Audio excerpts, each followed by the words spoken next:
What's up, guys? Jonathan Joseph here with ACS Composite.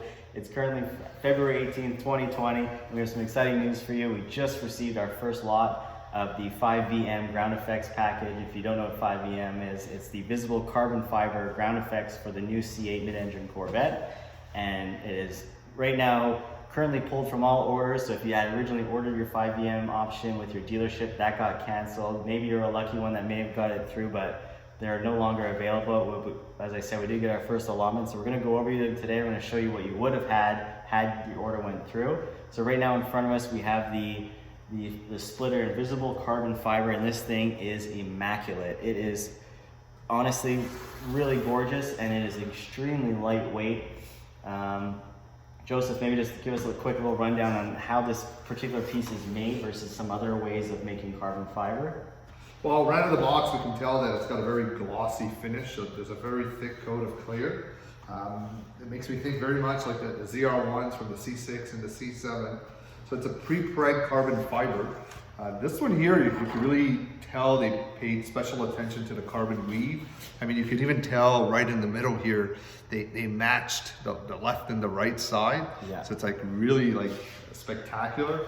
One thing I'm noticing too is like the pattern on it is just consistent everywhere. There's no point where the weave is intersecting with another part of the weave. It's just all uniform. It's pretty impressive. Yeah, it is spectacular. I mean, it looks like something you'd see on any supercar. I mean, it would fit right on the McLarens and the Ferraris out there. Exactly. It's got a little winglet on the side.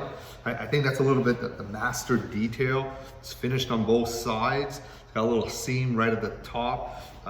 I mean, you could tell even on the back side of it, which they filled it. So basically, they put an insert to try to get the part as thin and as strong as possible. The whole thing, my guesstimate is probably 3-4 pounds at most. Now, we see a lot of carbon fiber in the aftermarket, and there's a big wide range of prices. You can get some side skirts for as little as a couple $100s, and this we know is a pretty pricey item. It's upwards of $3,000. I mean, what's separating this particular splitter from another splitter in carbon fiber if it was done differently? Well, this one is pre-preg, so most of the stuff you see in the aftermarket is a hand laminated piece. As a manufacturer, I mean, I'll lift my hat off to whoever made these. Not an easy task. I mean, we understand why they're struggling with output, probably due to the demand. Probably demand was unforecasted, so I think they're just doing a great job. There's a lot of labor that goes into it, so there's a lot of tooling. This stuff, basically, they lay out the dry carbon, which is an impregnated carbon with epoxy. A lot of manual labor to set it all right, and you only really know if you got it right once you're done. So you probably put 8 to 12 hours into it before you pop the part. Then it goes into an autoclave, and there's a vacuum in there. Some heat, some pressure to try to impregnate it, cure it. And then finally you get this piece of art, really. I mean, this is not just a car part. As expensive as it sounds, I know the labor that goes into this, and we know labor rates are not cheap, and talent is not cheap. And a lot of talent went into making these.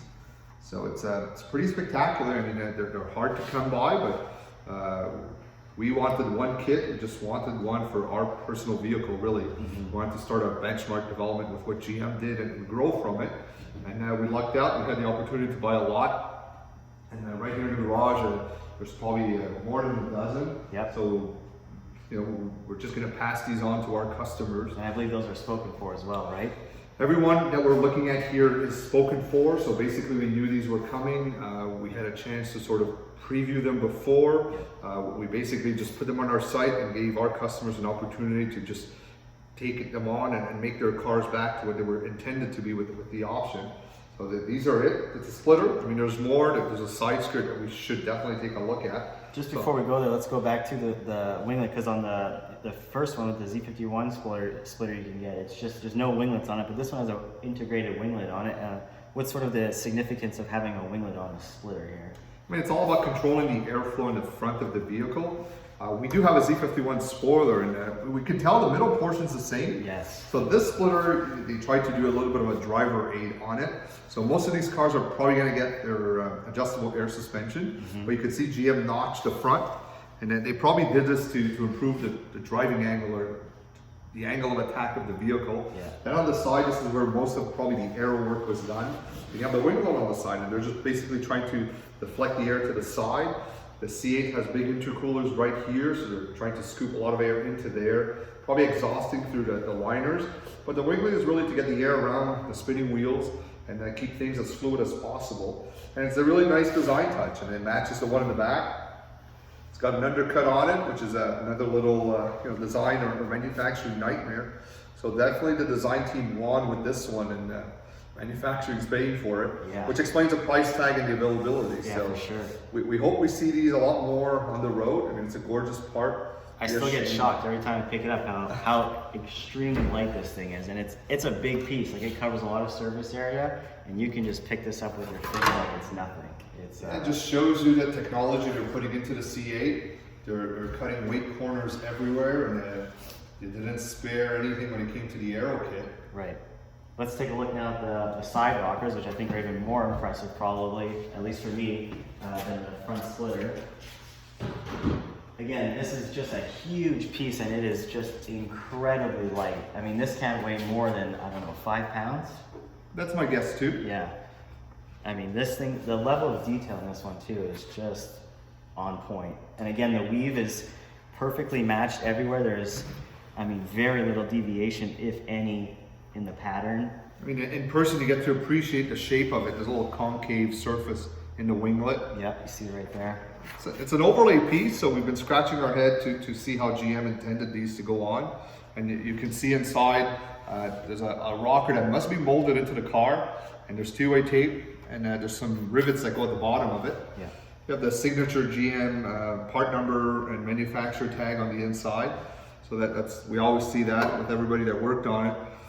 So here we have a KJ, KM, and so on. So this is all quality control and traceability, which is typical. You have the full under tray on it to mount it. So it looks like there's no exposed holes that are drilled to install this rocker. And this looks like a functional trim line, meaning this is going to meet the rocker. So that's actually something that's usually a little tricky to do. You can tell there's like little nuggets on it, but again, once installed, it won't be visible. Yeah, nothing really to complain about too much. I mean, the deep draw of this area is what really draws my attention. That's really something where the technician has to go in and compress that pre-preg material to get the right weave. And this is obviously done the same way that the splitter would be done too, in an autoclave as well. Like, for sure. I mean, yeah. Look on the inside, we could even see some residue of the bagging material. So they're using a disposable bag. You see a little bit that the corners are resin rich where they just can't get to overpress it. Again, there's nothing to criticize here. I mean, they just did a phenomenal job. And I would drive around with these, and I wouldn't be sad at all. I'd be proud of it. No, and then so there's also now a big winglet on this side skirt, which actually follows from the winglet from the front splitter. Would you say that the air continues and goes through here, and that's why they've maybe designed this so that the airflow continues along the side? I mean, we have the big air intake that for the engine cooling right here also, so we know that there's an inlet. I'm not too sure what that was intended for, but definitely they're trying to reduce the turbulence around the back wheels. Wow. And it just looks gorgeous. I mean, there's nothing to criticize here. Yep. Again, you can see there's like a dial-off condition on the part itself. So not an easy part to make in basic manufacturing. So either split molds or slides in it. And we understand why they're pricey, and we understand why they're hard to make. Yeah. And obviously somebody probably unforecasted the demand of these, but clearly when you see the part, you know why everybody wants it. Yep, so as we said, we did get a few of these in our first allotment that are currently spoken for. If you were lucky enough to grab some on our site, these will be shipping out in the next couple of days. So if you are one of those people who did order them, and I'm sure you know who you are, you'll expect to see tracking relatively soon in the next few days, and you'll probably have these parts before your C8, that's for sure. Oh, absolutely. I mean, I would think by the end of next week, customers will have these at home, and we start putting together our cars. Yeah, for sure.